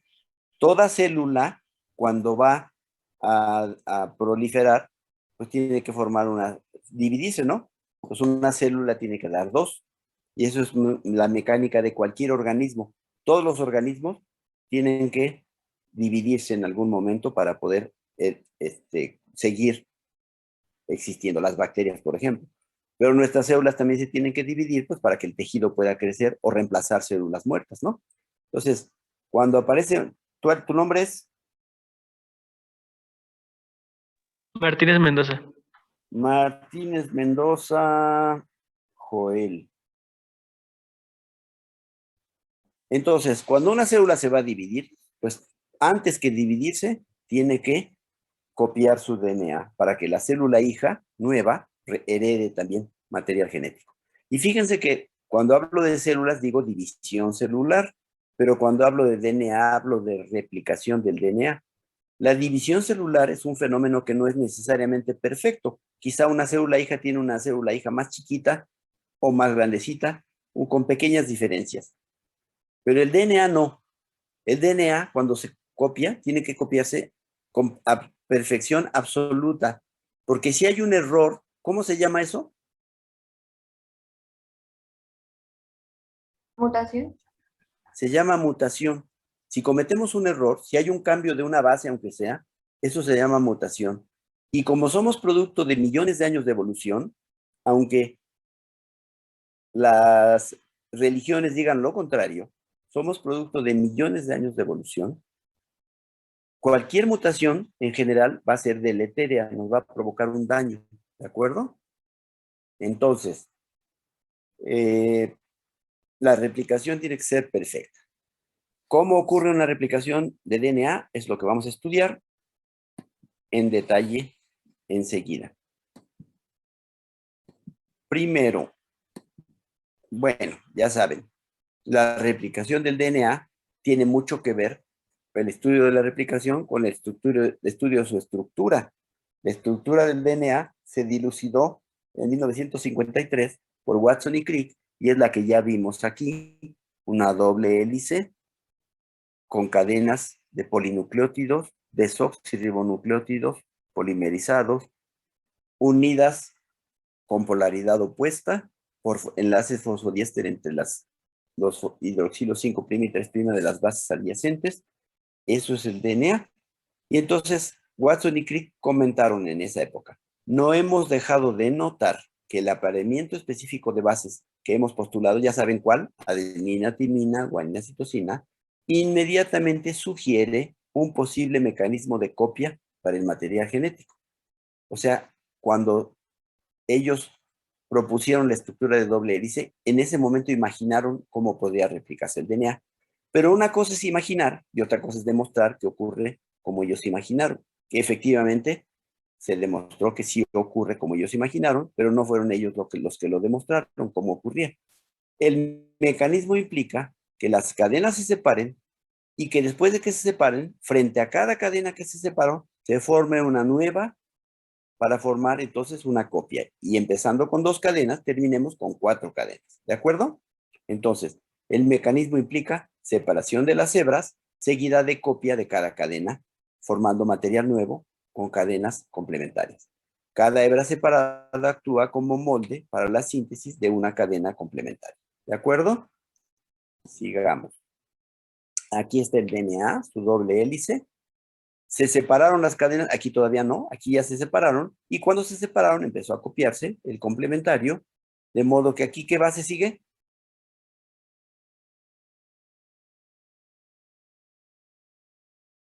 Está copiándose. Vamos aquí. ¿Cuál sigue? Citosina. Citosina, porque aquí hay una guanina, ¿de acuerdo? Luego, Citosina igual. luego, Adenina. Guanina. luego sigue que se abra más para que pueda seguir replicándose, ¿verdad? Pero bueno, entonces aquí meteríamos primero citosina, citosina, adenina, guanina. Y para poder seguir copiándolo, hay que seguir abriendo. Entonces el DNA se tiene que ir abriendo y se va copiando lo que está ya expuesto. Las cadenas separadas empiezan a copiar, ¿de acuerdo? Una cadena se copia en el sentido 5', 3' y la otra también. O sea que la síntesis de DNA ocurre en el sentido 5', 3' siempre. Todas las polimerasas de DNA y también todas las polimerasas de RNA, que son las enzimas que polimerizan, que pegan nucleótidos, todas las polimerasas trabajan en el sentido 5', 3', siempre, sean de DNA, sean de RNA, ¿de acuerdo? Muy bien, entonces aquí tenemos una cadena que se está dividiendo, esta parte es la que está dividiéndose, esta está por dividirse al rato, nada más que se abra, hay una enzima que se va a dedicar a abrir esto para que se pueda copiar, pero las cadenas que ya se expusieron, que ya están separadas, empiezan a copiarse con su complementario. Por lo tanto, esta secuencia y esta pues son las mismas, ¿no? Son igualitas, ¿se fijan? Esto es lo que va a heredar la célula hija. Una hereda esta, la otra hereda esta molécula. Cuando se acabe de copiar, por supuesto. Y las secuencias son idénticas, perfectamente, fielmente copiadas. Muy bien. ¿Cómo ocurre la replicación del DNA? Aquí está en forma general. No le van a entender si no han visto esto antes, a lo mejor ya hasta lo vieron en otro curso. Luego los microbiólogos les explican muchas de estas cosas, no sé cómo ya han llevado otras cosas. Bien, bueno, la replicación del DNA ocurre por un modelo, una forma semiconservativa. Matthew Meselson y Franklin Stahl son los que mostraron que la replicación produce nuevas moléculas dúplex, donde una hebra es nueva, lo que vimos hace ratito. Ellos demostraron que el DNA se copia abriéndolo y metiendo material nuevo frente a la cadena que se separó y frente a esta cadena antigua también metemos material nuevo. El experimento de Meselson y Stahl lo vamos a comentar aquí. Ellos hicieron la demostración de que ocurre exactamente como les estoy diciendo. Pero en su momento no se sabía que ocurría así y se propusieron varios mecanismos para la replicación, de los cuales el que se demostró como real fue finalmente este, que se llama el modelo semiconservativo de síntesis de DNA. Es decir, semiconservativo significa que las cadenas nuevas tienen las moléculas hijas tienen una cadena conservada antigua y una nueva. Una conservada y una nueva. Entonces, por eso es semiconservativo. Se conserva solo una cadena anterior y la otra es nueva. Eso quiere decir semiconservativo. Lo que ellos hicieron fue marcar el cromosoma de Escherichia coli con nitrógeno 15, nitrógeno pesado, y dejaron crecer a la bacteria en presencia después de nitrógeno 14. O sea, la bacteria crece un tiempo en presencia de nitrógeno 15 por varias generaciones y luego se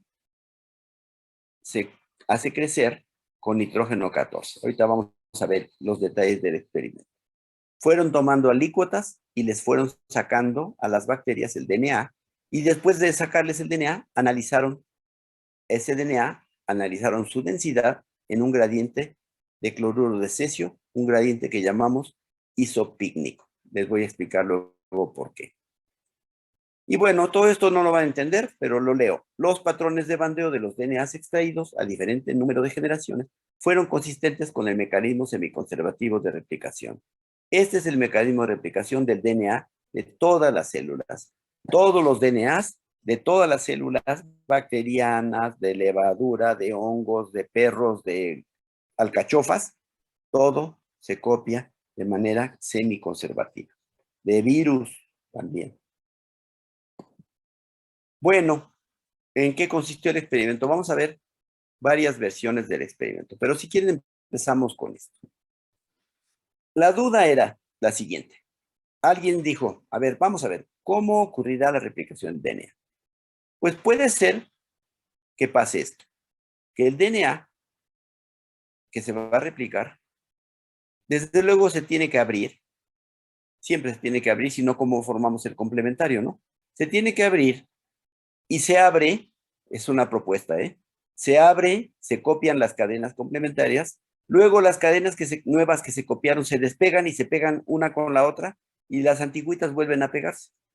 Esto sonaba como muy rebuscado, como producto de una mente muy rara, enferma, pero era una posibilidad. No me negarán que es una posibilidad. Que el DNA se copie, que se abran las cadenas, se formen nuevas cadenas enfrente, luego se despeguen las nuevas cadenas, se peguen una con la otra, y las antiguas se peguen una con la otra. Les digo que esto suena como muy marciano. Quién sabe si en Marte ocurra esto, pero no. Si en Marte hay DNA, se replica seguramente por el mecanismo que ahora conocemos, que es el de en medio. Pero bueno, esta era una posibilidad. ¿Están de acuerdo conmigo que es una posibilidad? ¿Sí o no? De acuerdo. Sí. Otra posibilidad sería que el DNA, igual las cadenas se separen, que a cada cadena vieja se le forme una nueva enfrente, como aquí, y que así se queden. Es más lógico, ¿no? Que aquí se copien y luego se separen las nuevas, se peguen la nueva con la nueva y la vieja con la vieja. ¿Cómo se reconocen? No, está complicado. Esta es otra posibilidad. Otra posibilidad que se les ocurrió, estos son los 3 modelos que se propusieron originalmente. El conservativo, donde esta molécula original sigue siempre como tal, aunque se siga replicando el DNA. El semiconservativo, donde se conserva una cadena, pero la otra es nueva. O este que llamaron dispersivo, que estaba más marcial. Si este estaba un poco marihuano, si este se le ocurrió a Fox, este otro solo se le puede ocurrir, pues al mismo Fox, ¿no? Porque fumar mucho de eso, ya sabemos que hace daño. Entonces, el método dispersivo era esto. Se les ocurrió que a lo mejor las cadenas se separaban, un trocito de la cadena, bueno, se copiaba un trocito de la cadena y se pegaba un trocito de cadena antigua de la misma polaridad. Acuérdense que las cadenas, les vamos a llamar a las cadenas de aquí en adelante, arbitrariamente, cualquiera, Watson y Crick. Cadena Watson y cadena Crick. Nada más para entender que este es Watson y este es Crick. Watson y Crick, Watson y Crick. Llámenle Watson a la que quieran y Crick a la que quieran. ¿De acuerdo? Entonces, un pedacito de la cadena Watson se cortaba y se pegaba con un pedacito de cadena recién formada. O sea, se iba formando, se separaban las cadenas y se hacían trocitos en distintos lugares. Se copiaba un trocito de aquí, un trocito de acá, un trocito de acá, siempre de la misma cadena. Copiando la Watson eran puros trocitos Crick, copiando la Crick eran puros trocitos Watson. Y luego se pegaban todos los trocitos Crick consigo mismos y los Watson consigo mismos. De modo que las secuencias quedaban perfectas, pero quedaban como en parches. Partes eran DNA nuevo, partes eran DNA viejo. Les digo que esto está absolutamente marihuana, ¿de acuerdo? Bueno, entonces este mecanismo se llamaba dispersivo, donde segmentos antiguos se unían a segmentos nuevos. Para demostrar cuál de estos mecanismos era el verdadero, se hizo un experimento muy ingenioso por parte de Mendelssohn y Stoll. Mendelssohn y Stoll hicieron lo siguiente. Fíjense, lo que esencialmente hicieron es esto. Dijeron, a ver, vamos a marcar al DNA, vamos a sintetizar un DNA que tenga mayor peso que otro. Este, por ejemplo, va a ser un DNA pesado. ¿Cómo le hago para que un DNA sea pesado? Bueno, pues tengo que tener bases que estén pesadas. ¿Y cómo son las bases pesadas? Pues son bases que lleven nitrógeno 15. El nitrógeno 15 pesa más, evidentemente, que el nitrógeno 14. Entonces, vamos a sintetizar un DNA con nitrógeno 15. ¿Y cómo le hacemos para que una bacteria, porque esto lo estudiaron en bacterias, pero se puede estudiar en cualquier organismo, ¿cómo le hago para que una bacteria sintetice un DNA que esté lleno de bases nitrogenadas con nitrógeno 15? ¿Qué hago con esa bacteria? ¿Qué le doy a comer?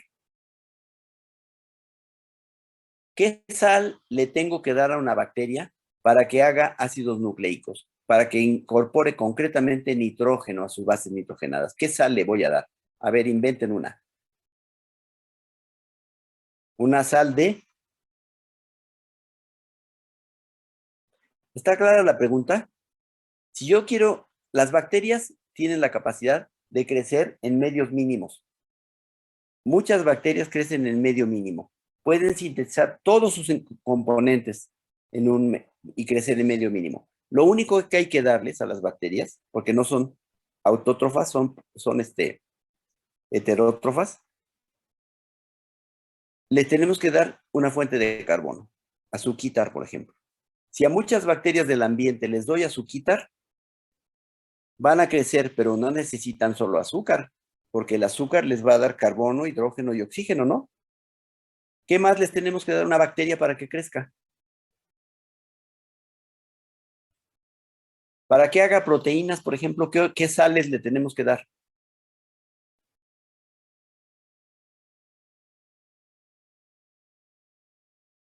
Se están tardando mucho. ¿Se acuerdan cuando vimos elementos de la materia viva? Así empezamos este curso. Pues eso no se les debe olvidar. ¿Qué elementos de la materia viva le damos a una bacteria? Además de darle su azuquita para que crezca, su fuente de carbono. ¿Qué elementos le tenemos que dar para que haga todos sus ingredientes? Por ejemplo, las proteínas. Si les doy azúcar, ya les di fuente de carbono, hidrógeno y oxígeno. ¿Pero qué más necesitan para hacer proteína? Una fuente de nitrógeno. ¿Qué sería, por ejemplo?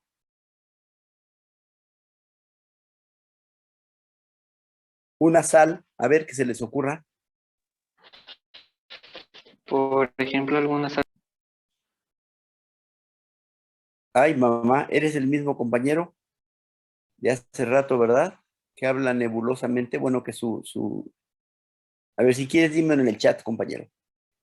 Ahora sí estoy atento al chat, en este momento, nada más en este momento. Nunca más le voy a poner atención ya en el futuro. A la una. ¿Estás escribiendo? Ya, perfecto. Una sal de amonio. Perfecto. Lucas Reveles. Muy bien. Si no, nunca te hubiéramos anotado tu participación. Porque como hablas de ultratumba, así se oye. Ya anoté tu participación. Muy bien, gracias.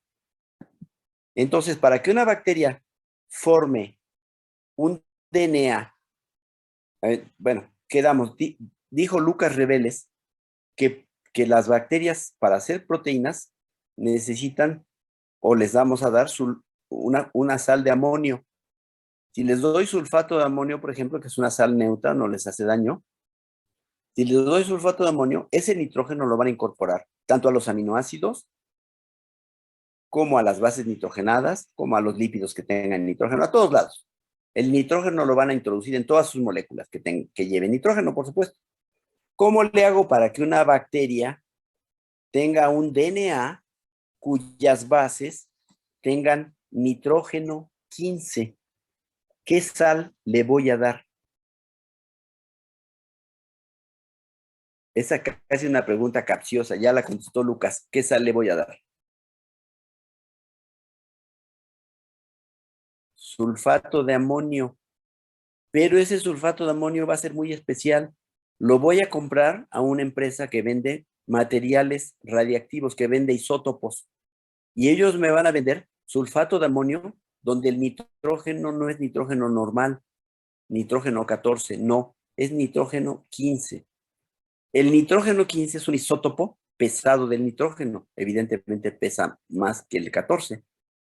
¿Qué es lo que tendrá el nitrógeno 15 adicional al nitrógeno 14? ¿Qué tiene una cosa más, una partícula más? ¿Qué tiene para ser nitrógeno 15? Protones. ¿Los isótopos tienen más de qué?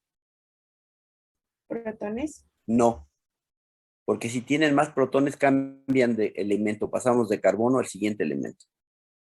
¿Qué partícula tienen los isótopos más pesados? Por ejemplo, el hidrógeno. ¿Conocen el hidrógeno qué es? En esencia, ¿qué partículas lo forman? El átomo de hidrógeno. ¿Sería de electrones? A ver, vamos a contestar esto. El átomo de hidrógeno está formado por un protón y un Electrón. electrón. No duden, no contesten electrón como si no fueran químicos, por favor. Eso es elemental. Un hidrógeno es un protón y un electrón. Hay un isótopo del hidrógeno que se llama deuterio. ¿Qué contiene el deuterio? Un protón y dos electrones. No, eso se llama hidruro Un y no neutrón. es un Un protón y un isótopo. neutrón. Un protón y un neutrón. ¿Cuál es el? Porque si tuviera dos protones, se llamaría helio.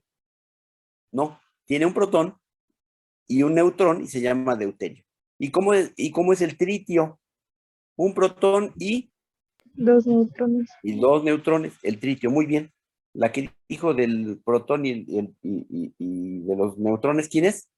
Ya había participado, profe. Bien, muy bien. Entonces, eso es el hidrógeno, un protón y un electrón. El deuterio, un protón, un neutrón y un electrón. Protón, dos neutrones y un electrón. Fíjense que el hidrógeno y el deuterio, a pesar de que tienen distinta masa nuclear, uno tiene un neutrón y el otro no, no son radiactivos. ¿Qué quiere decir que no son radiactivos? Que son átomos estables, no se desintegran, no emiten partículas o radiación cuando se desintegran. En cambio, el tritio que es un protón más dos neutrones, es un núcleo muy inestable y desprende partículas, se desintegra y desprende partículas. Ese sí es radiactivo. El deuterio no es radiactivo, el tritio sí. Pues el nitrógeno, hay dos isótopos, el nitrógeno 14, que es el normal, que todo mundo tenemos por todos lados, y el nitrógeno 15. El nitrógeno 15 es pesado, quiere decir que tiene un neutrón más en el núcleo, pero no es radiactivo. De modo que el nitrógeno 15, pues podemos usarlo para marcar moléculas y las moléculas van a ser más pesadas que las que tuvieran solo nitrógeno 14, pero al mismo tiempo no van a ser radiactivas, lo cual es muy cómodo porque podemos manejar tranquilamente ese isótopo, nos venden las sales, las podemos tener, las podemos echar en nuestro sándwich y no nos vamos a morir porque no es radiactivo, ¿de acuerdo? El nitrógeno 15, igual que el deuterio no es radiactivo. Bueno, entonces, lo que hicieron Mendelssohn y Stoll fue cultivar bacterias en presencia de sulfato de amonio, como Lucas dijo hace rato, en sulfato de amonio, pero el sulfato de amonio era un especial, un sulfato de amonio con nitrógeno 15. Resultado, pues como las bases nitrogenadas tienen un montón de nitrógenos, pues todos esos nitrógenos van a ser pesados, van a pesar más que el nitrógeno convencional y las bases van a ser pesadas y los ácidos nucleicos que se formen con esas bases, pues también van a ser más pesados. ¿Estamos de acuerdo? Nos regresamos al experimento. Fíjense lo que se hizo y pongan mucha atención. Se cultivó la bacteria Escherichia coli. Con esta se hicieron todos los primeros estudios de replicación, se hicieron con Escherichia coli. Es una maravilla de bacteria. La tenemos en el intestino, ya saben. Bueno, y también en los sándwiches y en muchos lugares existe esa bacteria. Bueno, entonces Escherichia coli se cultivó en presencia de, por supuesto, azúcar, muchas sales, esto no se reduce a que le pongo glucosa y le pongo sulfato de amonio, porque ¿qué otra cosa le tengo que poner a la bacteria para que crezca? Además de azúcar, como fuente de carbono y energía, y oxígenos, etcétera. ¿Qué otra cosa le debo poner aparte de sal de amonio, nitrógeno? ¿Qué más? Muy importante, sobre todo para los ácidos nucleicos. ¿Qué le tengo que dar?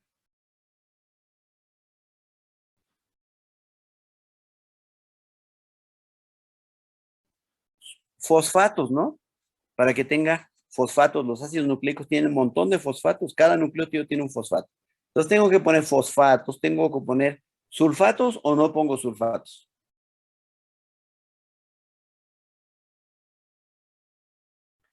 En el medio de cultivo de una bacteria, ¿le voy a dar sulfatos o ácido sulfídrico o sulfuros? ¿Sí o no?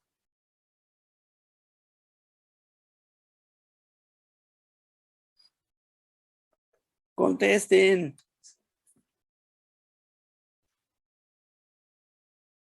O sea que no quedó claro lo de la primera clase, los elementos de la materia viva, creo que no quedó claro. O ya se durmieron. Si quieren, prendo un despertador. Sí Una debe de estar alarma. presente los sulfatos. ¿Cómo?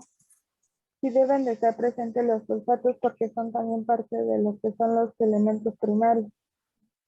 ¿A dónde van a pasar los... ¿De qué estás hablando? ¿De qué sal?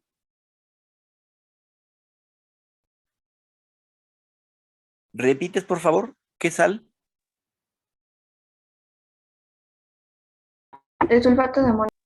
Como sulfato Sulfatos. de amonio. ¿Para qué le damos sulfatos a una bacteria? ¿Para que haga qué cosa? Muy conocida. Proteínas, ¿no? La cisteína y la metionina llevan azufre. Por supuesto que hay otros compuestos azufrados en el metabolismo, pero las proteínas, si no hay azufre, no hay proteínas. Las proteínas llevan cisteínas con mucha frecuencia o metioninas. Entonces, bueno, vamos a poner a la bacteria en medio mínimo, que tenga todas las sales y que tenga una fuente de carbono, glucosa, por ejemplo. ¿De acuerdo? Pero la única sal del nitrógeno que le vamos a dar va a ser un sulfato de amonio con nitrógeno 15. ¿Ya está claro cómo se consigue el sulfato de amonio con nitrógeno 15? ¿Cómo se consigue el sulfato de amonio con nitrógeno 15? Con un billete. Se manda un correo electrónico a una compañía, le dice, quiero sulfato de amonio con nitrógeno 15, y se deposita un billete en la cuenta de la compañía, y la compañía les manda a vuelta de correo un frasquito con sulfato de amonio hecho con nitrógeno 15. ¿De acuerdo? Pues vamos a cultivar a la bacteria mucho tiempo. Si la cultivo mucho tiempo con nitrógeno 15, su ADN va a estar ligero o pesado.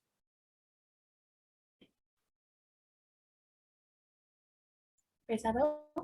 Va a estar Pesado. pesado, porque normalmente tenemos nitrógeno 14. No, esta bacteria creció en sulfato de amonio con nitrógeno 15.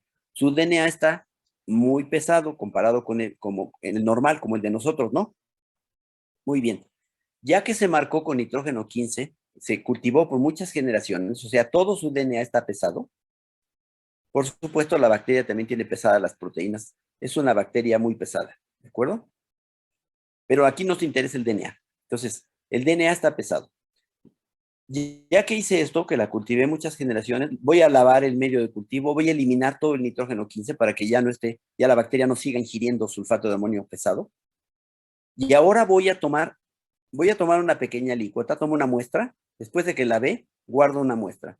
Las bacterias que tomo en esa muestra tienen todas nitrógeno, DNA con nitrógeno pesado. ¿Estamos de acuerdo? Y el resto del cultivo, que ya le quité todo el nitrógeno 15 lavándolo por centrifugación, lo voy a cultivar durante una generación, 2 generaciones, 3 generaciones, etc. Voy a tomar muestras más o menos cada 20 minutos, que es el tiempo de generación aproximado de Escherichia coli. Entonces, a una no lo voy a incubar nada, o sea, esta es la alícuota que voy a tomar aquí al principio. Todas las bacterias tienen nitrógeno pesado. Le llamo 0 generaciones, porque ya no creció más. Tiene nitrógeno pesado. Parte del cultivo que dejé incubándose, pero ahora con nitrógeno normal, después de 20 minutos voy a tomar otra muestra de las bacterias. Esas bacterias ya pescaron nitrógeno normal, pero también tienen nitrógeno pesado en su DNA. Si las cultivo por no una generación, sino por 2 generaciones, se van a duplicar aquí y aquí a cuadruplicar, voy a tomar otra alícuota a las 2 generaciones. Y así, a las 3 generaciones, a las 4 generaciones, voy a tomar alícuotas. Cada alícuota que tomé, una que está de 0 generaciones, o sea, que tiene todo el nitrógeno pesado, otra que tiene ya algo de nitrógeno ligero, otra que tiene más nitrógeno ligero porque creció más tiempo, la bacteria se sigue dividiendo, el DNA se sigue replicando, y así, a cada alícuota le voy a romper a las bacterias y les voy a sacar el DNA por separado, 0 generaciones, 1, 2, 3, 4 generaciones. Les voy a sacar el DNA y lo voy a mezclar con una sal que es el cloruro de cesio. El cloruro de cesio es una sal que tiene un átomo muy pesado. ¿Cuál es el átomo muy pesado del cloruro de cesio?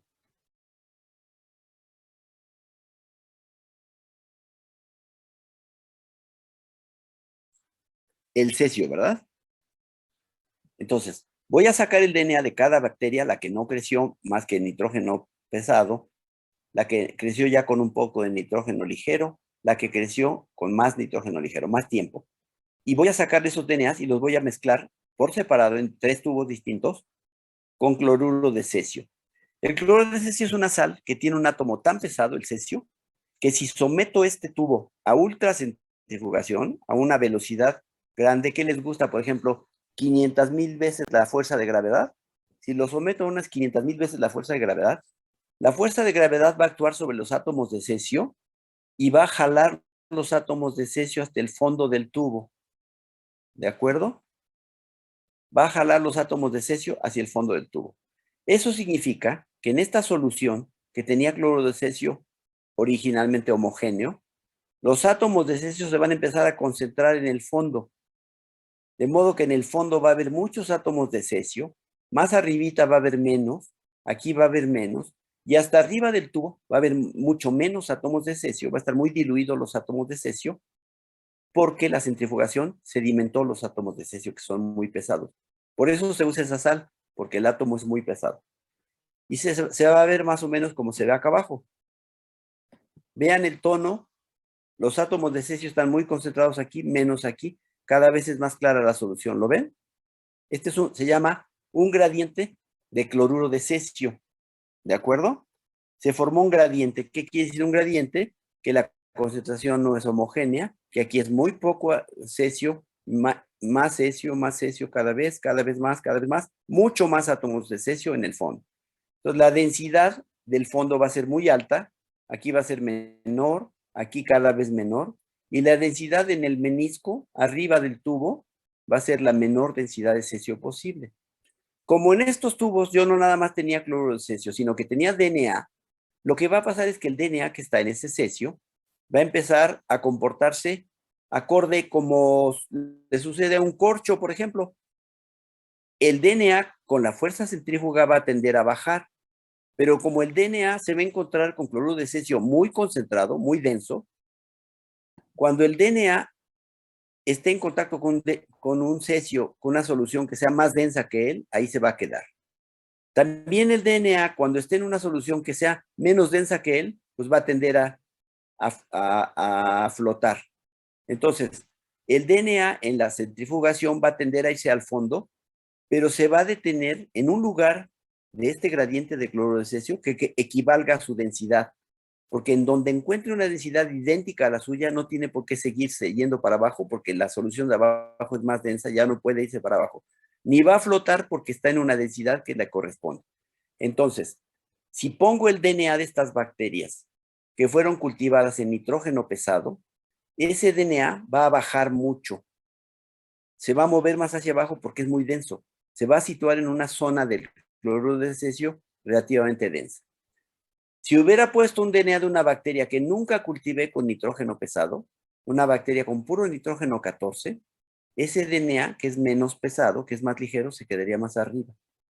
Entonces, este es un DNA de bacterias que nunca fueron cultivadas en presencia de nitrógeno pesado. Este es DNA de bacterias que fueron cultivadas en nitrógeno pesado por muchas generaciones, de modo que todo su DNA está pesado. La pregunta es, ¿cómo va a ser el DNA de las bacterias que crecieron un tiempo, que tenían puro nitrógeno pesado al principio, pero luego las cultivamos en presencia de nitrógeno ligero? Es probable que el DNA tenga una densidad que ya no sea ni del más pesado ni del más ligero, ¿de acuerdo? Y entonces su densidad sería ni tan pesada como el DNA original, ni tan ligera como el de una bacteria que nunca estuvo con nitrógeno pesado. Sería intermedio. Bueno, en realidad el resultado que se obtuvo fue este. A una generación se obtenía esta banda. Y en 2 generaciones se obtenían estas 2 bandas. ¿Cómo es esta banda? ¿Qué densidad tiene? Díganme una palabra que empieza con I y que acaba con A. Díganme una palabra que empieza con I y sigue con N. ¿Sería una La densidad intermedia? intermedia. Después de una generación, se veía una sola banda de DNA, pero su densidad no era ni la pesada ni la ligera, era intermedia. ¿Qué pasó en 2 generaciones? ¿Cuántas bandas había?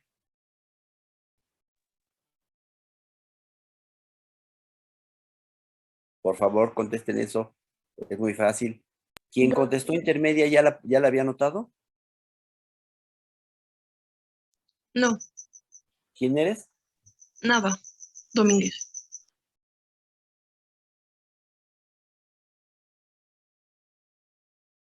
Participa más, Nava. Participaste bien, pero llevas muy poquitas participaciones. Entonces, ¿cuántas bandas hay aquí? 2. Bueno, le pregunto a aquel sector de este grupo que no tiene un problema de ceguera. ¿Cuántas bandas hay? Y ya, afortunadamente, uno de los integrantes de este grupo, que evidentemente no tiene un problema de ceguera, dijo que hay 2 bandas. Perfecto. ¿Cómo son las bandas, compañera?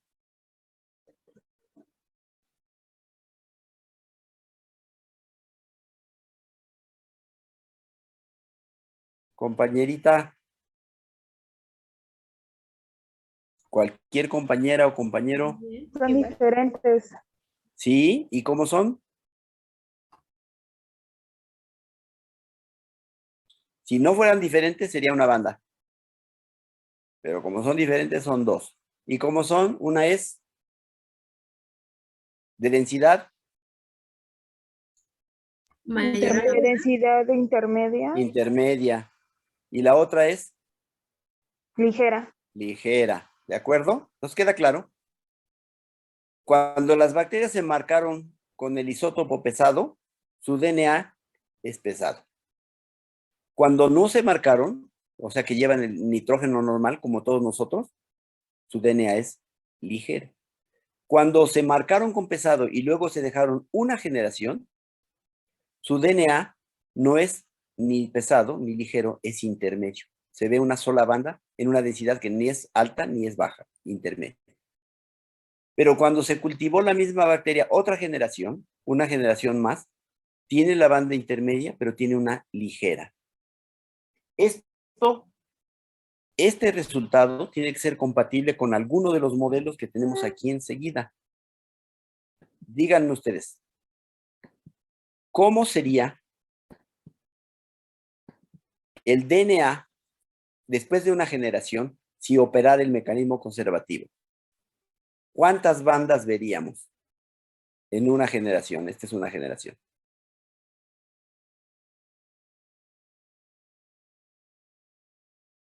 2 diferentes. 2, una. Una con el nitrógeno que no es pesado y otra con el que sí es O sea, pesado. una ligera y una pesada. Una totalmente ligera y una totalmente pesada. Si funciona este mecanismo, ¿estamos de acuerdo? Bueno, si funciona este mecanismo, ¿cuántas bandas veríamos?